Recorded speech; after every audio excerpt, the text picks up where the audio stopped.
voting can change the future of where we're going. Get voting done and out of the way because we don't know what else is happening. It's 2020.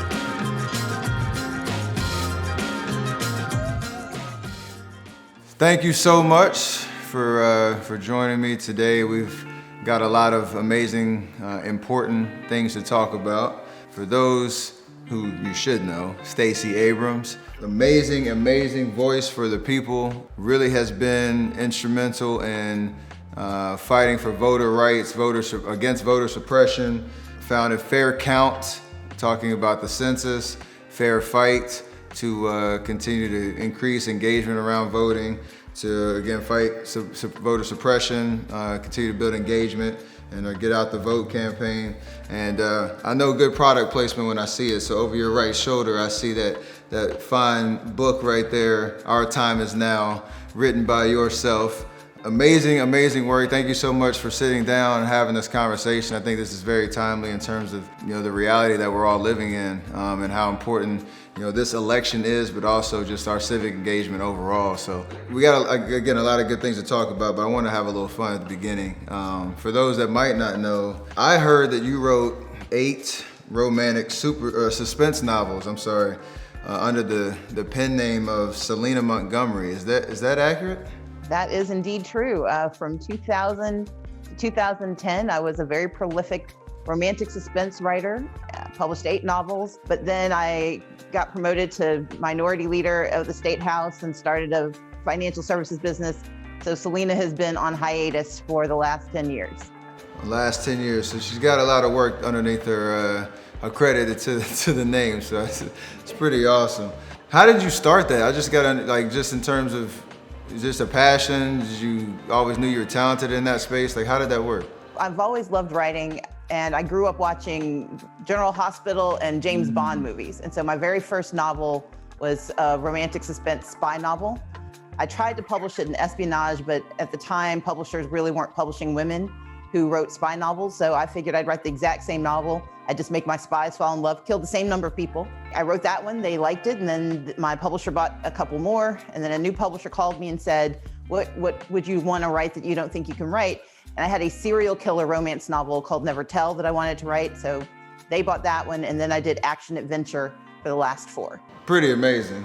So I don't know, my dad is one of the biggest advocates and readers of your kind of suspense novels, so that'd be right up his alley. I used to sneak downstairs and watch General Hospital with him too, so all those things check all the boxes. I might have to get some of that work to him. Sounds good. Well, there actually used to be a group of men who read my books. They called themselves the Paper Bag Club because they didn't want anyone to see the covers because they're really very romantic covers. But they were like, but you write suspense. I'm like, yeah, I just make the spies fall in love. The murderers really don't get to fall in love very often, but you don't really know who the murderer is till you get through the book. So, yeah. That's it. Well, we'll keep that on the radar for sure. But let's jump into some of the issues in front of us as a country, as a society. I know you do a lot of work and advocacy around the census. As we stand right now, leading up to this election, obviously the census has been out, encouraging people to participate, to fill out the forms, whether it's online, paper, sent in through mail, answering the door if somebody comes and knock, to ask those questions. Can you talk about the importance of the census and why should we participate? I don't know if that's a conversation we have enough in terms of how important it is. I've learned a lot over this past year, what it truly means and the resources that are at stake to go to the right places. Can you talk about just the census in general and why should we participate? The census seems like a once in a decade invasion of privacy. So people get irritated once every 10 years that somebody's asking them all their business. But the way we should think about it is if you have a cell phone or a utility bill, they already know how to find you. The census is how we learn what you need. And when I say we, I mean, as someone who used to work for the government and may do so again, it's how the federal government gathers all the information it needs to allocate $1.5 trillion. So whether it's how many kids are going to need to be in your schools over the next 10 years, or how many roads and bridges in your neighborhood need to be fixed, or how much PPE you need in your hospitals, how much money you need for disasters, if there's going to be if there's a natural disaster, if you live in California with the fires or on the Gulf Coast with hurricanes, if you live in the Midwest with tornadoes. The way the federal government divvies up that money is based on how many people are here. It's like the budget that you make in your household, you make your budget based on how many people you've got and what you know you need. And this is how the federal government makes its budget. But the problem is, if people don't get counted, if you've got folks living with you that you didn't expect to show up and they stay longer than you intended, you usually don't have enough resources. And when we don't get counted in the census, it's as though some of us showed up, but they didn't plan for us to be here, so they don't feel any obligation to care for us. And unfortunately, for communities of color, for young children, for immigrants, for the homeless, there are populations in rural communities, there are populations that often get ignored. And when they get ignored, the resources we need never show up. That's one of the reasons we've seen a disproportionate effect of COVID-19 on communities of color, because we are typically undercounted in the census. So when it comes time to actually respond to emergencies, they didn't count on us. And right now, communities of color are being dramatically undercounted in the census. And the problem is, in your family, you might be able to go out and get a second job if you need to. You may be able to make up the difference. But when it comes to the census, once it's done for a decade. So we get left behind for 10 years. Your children get left behind. School lunches get left behind. Pell Grants for college get left behind. Money to start your business. And so the census is so important because it's how we plan for the next 10 years, both economically, also in terms of political power. So I say fill out the census so you can get your money and you can get your political power. And speaking about the history of the census, right, I was doing some homework just in terms of how certain states approach the support for the census, right? I know certain, like over half the states actually spend material money and work that into the state's budget to get the census out and get the right engagement participation. Some states spend $0 on it. And can you kind of talk about like the history of the census and how there's been kind of intentional discrepancies in how certain states support it and others don't? The census has been part of our nation since the beginning. It is one of two functions mentioned in the Constitution. We have a census and we have the Constitution mentioning that we should have a post office. So we can talk about that if you want. But when it comes to the census, let's remember that the original intent of the census was to count everyone. But when we hear about the 3/5 compromise when it comes to Black people who were enslaved, the whole point was that you only counted for every 5 Black people who were held in slavery, only 3 of them were counted in the census. And it wasn't until we had the 13th, 14th, and 15th Amendments that we actually started counting whole person. So it was the 14th Amendment that said that you had to count every single person in the United States, regardless of status.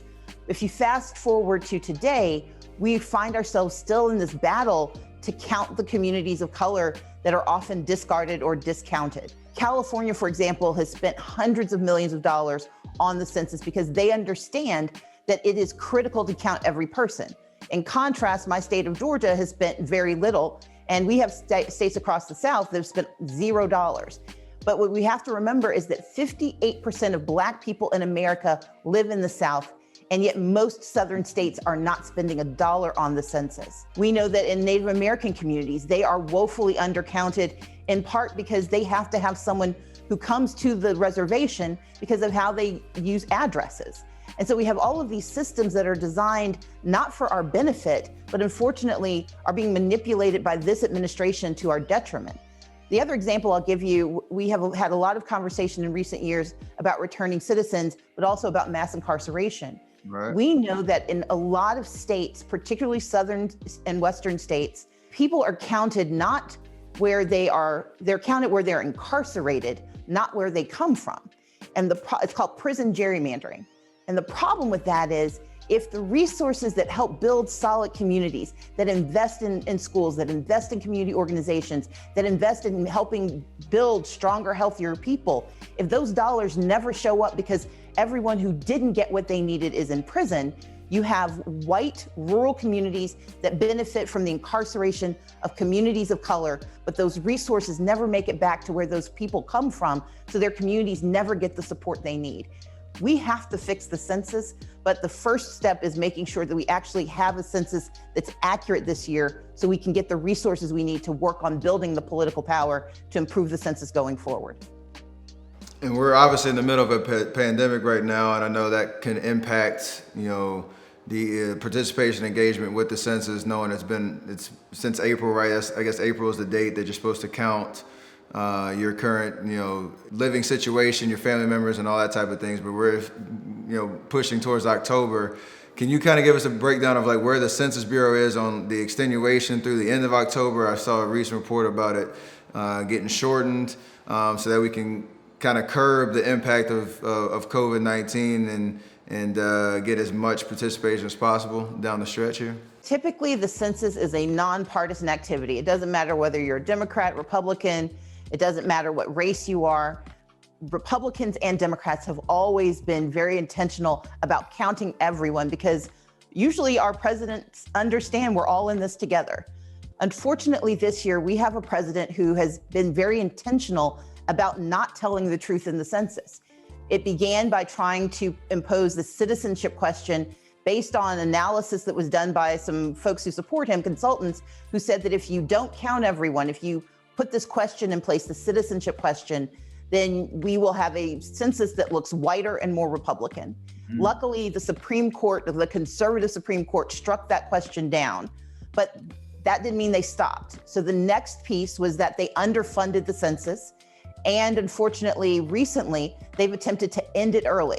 So to your point, when COVID hit, the census was supposed to run through basically May 14th. And then on May 14th, they were going to send out the people who knock on your door, the enumerators or census takers.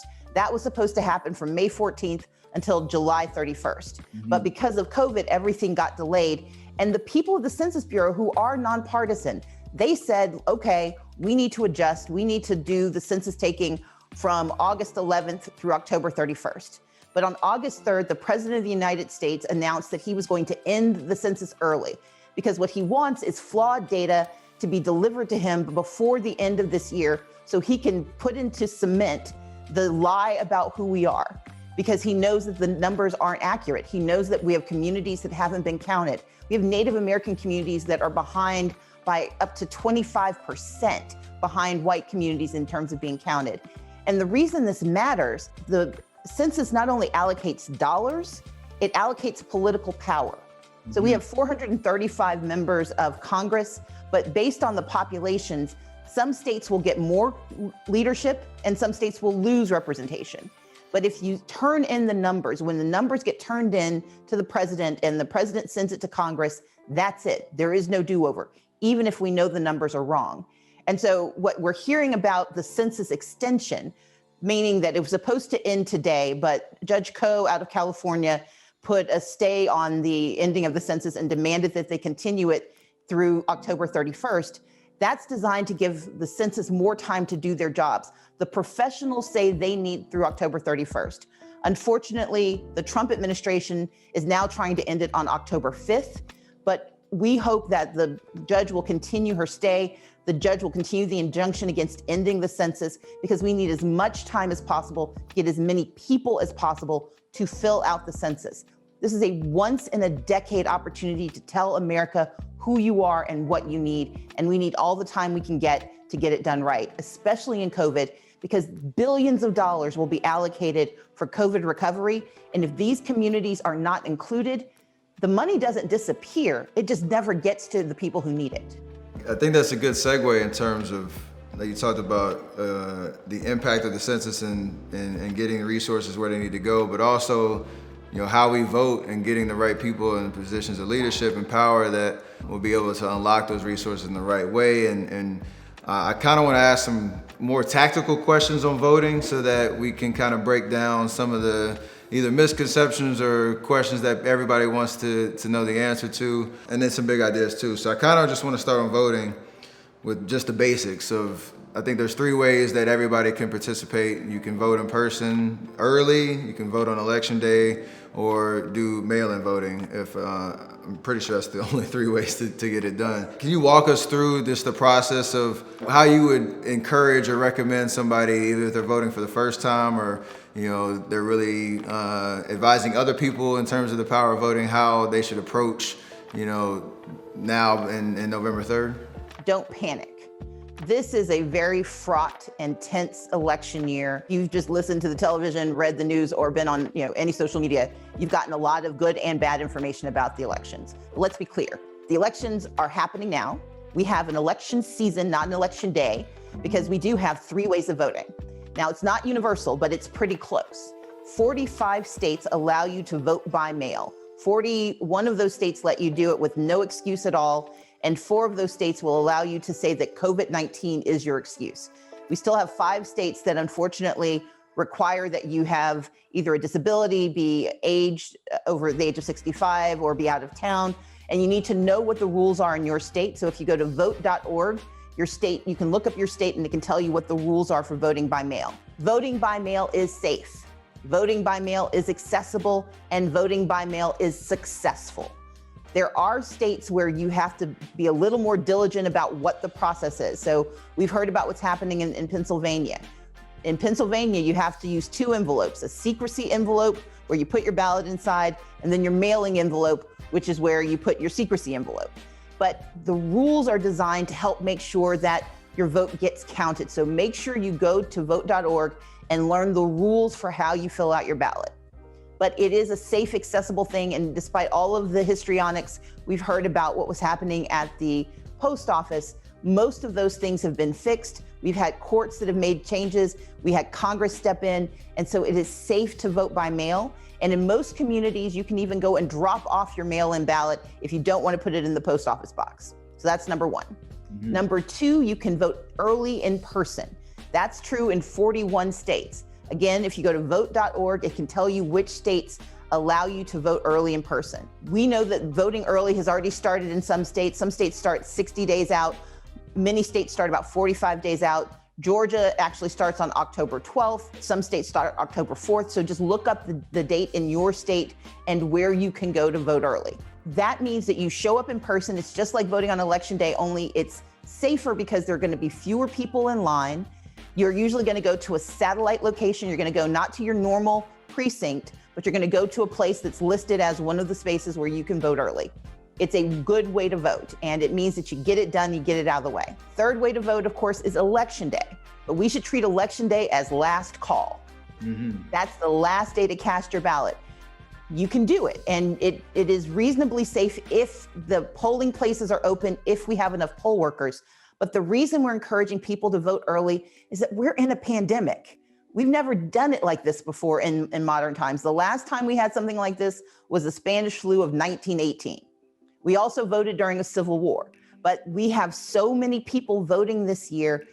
We know that we need to actually vote as early as possible for 2 reasons. One, you want to vote early because if there's any mistake, if there's any problem, if there are any barriers like voter suppression, the earlier you try, the earlier you find out what the problem is and you have time to fix it. If you wait until election day, it's going to be hard to solve whatever the problem is. But number 2, we need folks to get voting done and out of the way because we don't know what else is happening. It's 2020. Absolutely. Get it done early because that means that you have had the opportunity to take care of it and you can focus on helping your family. You can focus on helping other people vote. We need people to vote early because we need our votes and our voices to be heard. Voting is not magic. It is not going to solve every problem, but it is the only way in a democracy we can make our voices heard when we decide who's going to be making the decisions on our behalf. Because that's what representation is. We live in a representative democracy. I'm not going to spend every day of my life thinking about what's happening at the city council level, but I should know who's making decisions for me on the city council level. I'm not always going to know what's happening in the school board. I don't have children, but I want to make sure that the schools are serving our children well, so I vote in school board elections. If you care about criminal justice reform, you should vote on DAs. And as we recently learned, based on what's happening in Kentucky, you want to make sure you know who your attorney general is. I know I care about the Secretary of State because that's who controls our elections. And so we have to remember that these votes that we cast, whether we're voting for the president or for a school board member or a state legislator, those votes matter because the power to set the future comes from this election. So do not let anyone panic you. If it didn't matter, they wouldn't be working so hard to convince you that you shouldn't vote. I'm gonna be honest, I'm so glad that you led with don't panic, because if you said everything you just said about halfway through, I'd be thinking really overwhelmed about the process. But it is, if you think about it very tactically as you kind of laid out, and if you go to the right places to get the right information. I know you said vote.org is a great way for people to get the right information, to form a plan and be proactive in terms of how they see their participation with all the different circumstances that they have to juggle, which kind of leads me to my next question in terms of, say you're talking to a family or a man, woman that has, a day job that they can't take off, or they have to make certain decisions whether, if I'm going to go to the polling place and stand in line, on November 3rd and cast my ballot. What do you say to those people who, let's say, tactically speaking, they're in a long line and the polls are closing? Like, what should they do in that situation? And what resources do they have available to make sure that they can, vote, that their vote's going to, get counted, and that they can participate the way that they want to? The reason I say don't panic, yes, this is complicated.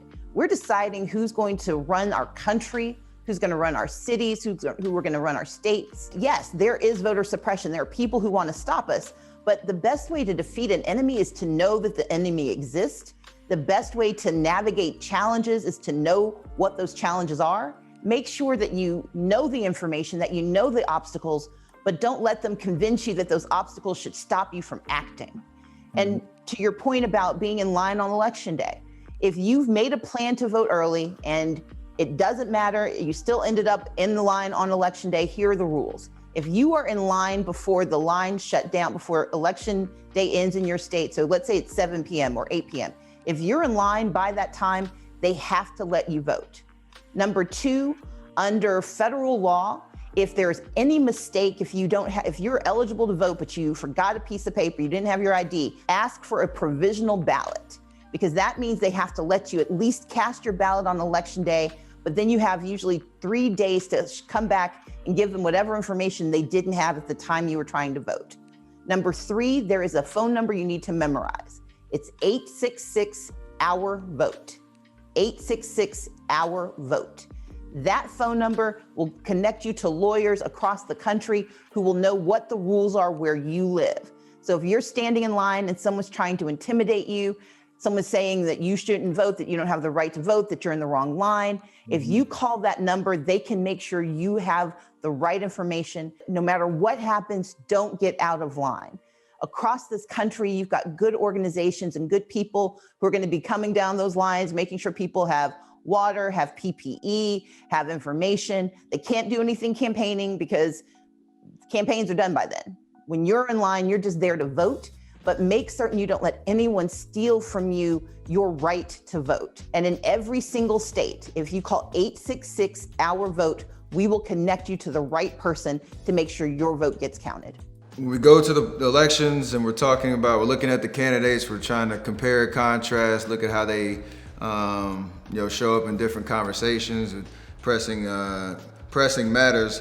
If I'm a voter, I've done some homework and I look at, from the presidency all the way down, through the Senate, through our local elections. Sometimes it feels like you're voting for the lesser of two evils in terms of the optimism around how a candidate is going to step into that role and fight for the people and come with some actual solutions that we can see change. And whether that's in short term or long term, we know that, kind of to your point, it's not magic, but we're trying to always push the ball down the line. How do you speak to that voter and instill confidence that whether they don't see eye to eye with every single policy with the candidate, that they're actually making a decision that's going to either better something for themselves, their community, or the country at large? I don't believe in lesser of two evils. I believe that if there is evil, there's no such thing as less evil. There might be people who aren't as good as we want them to be. They may not be as smart or as courageous. But when people intend you harm, that's very different than people who just aren't as good as they should be at doing you good. Figure out for your life what is actual harm and what is help.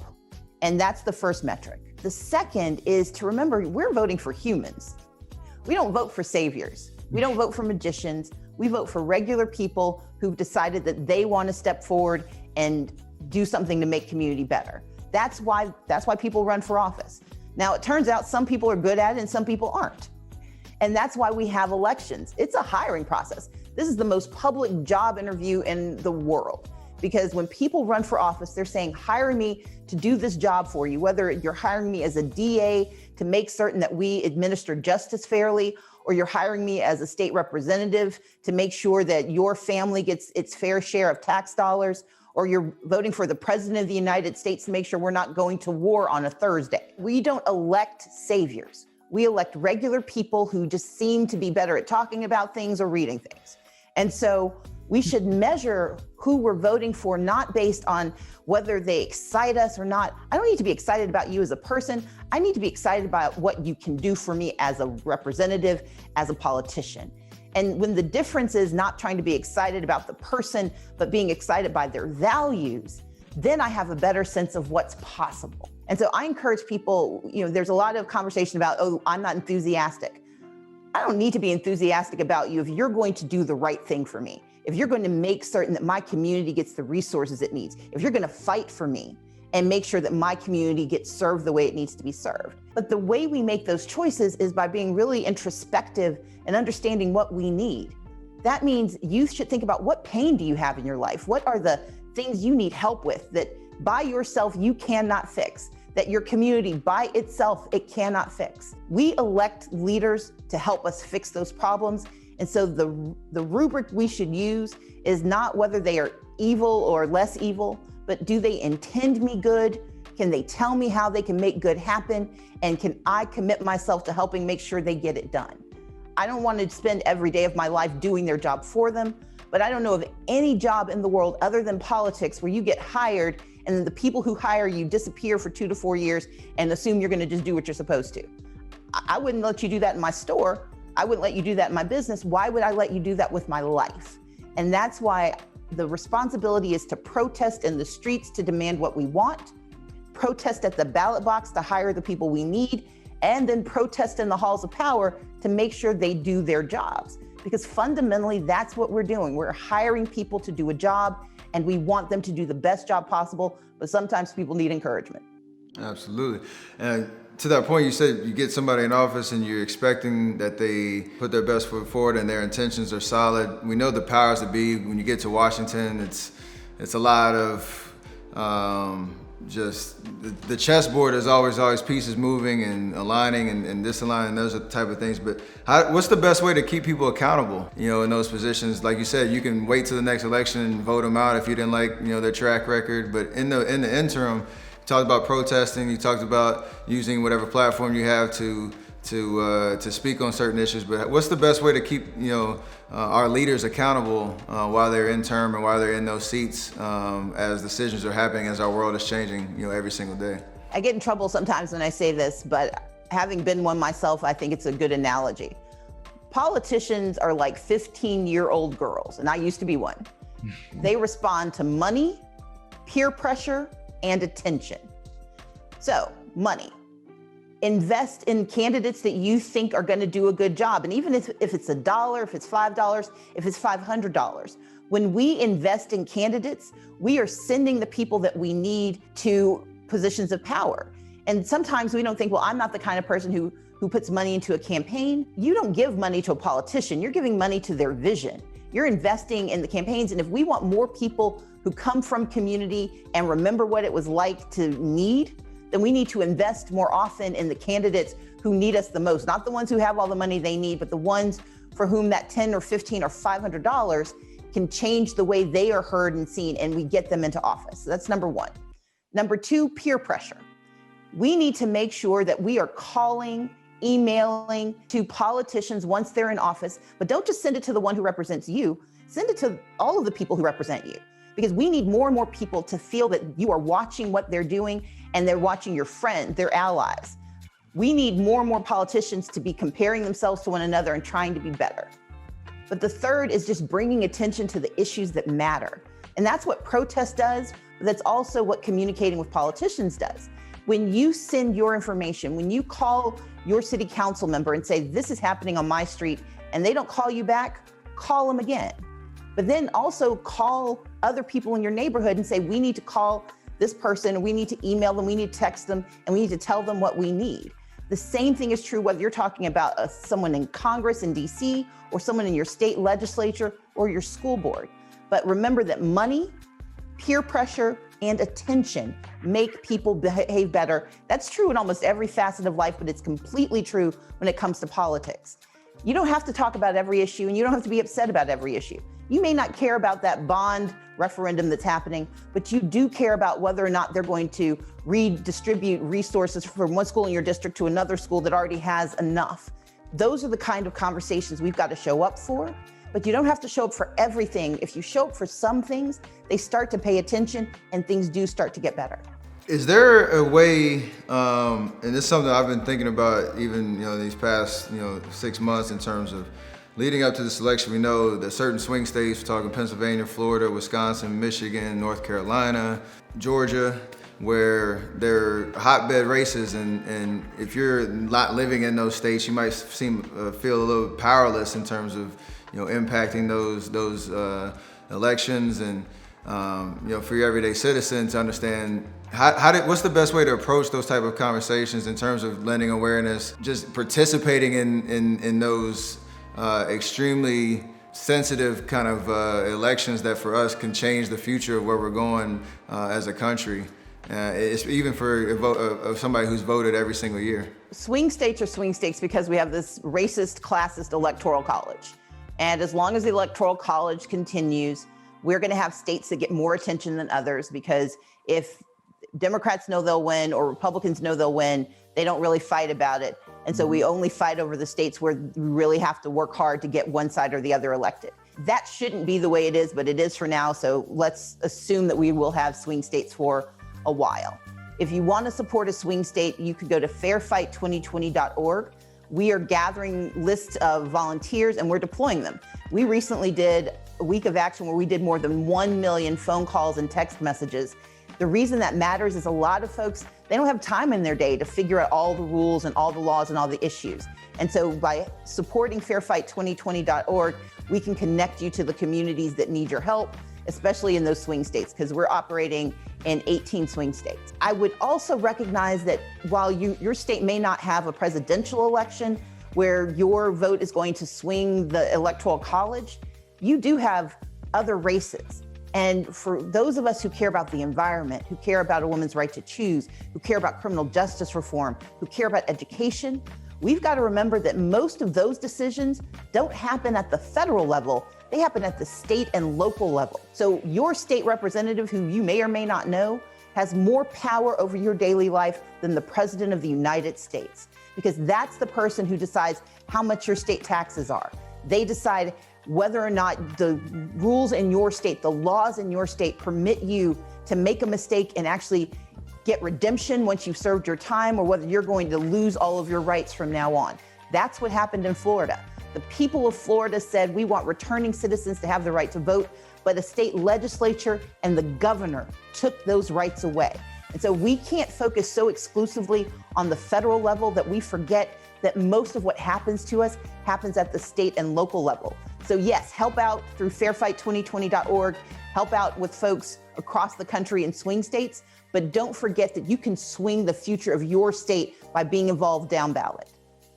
You've given us so much good information, and I would go back and watch this entire thing and make sure I got my plan put together, calculated, formulated, make sure I'm ready to go.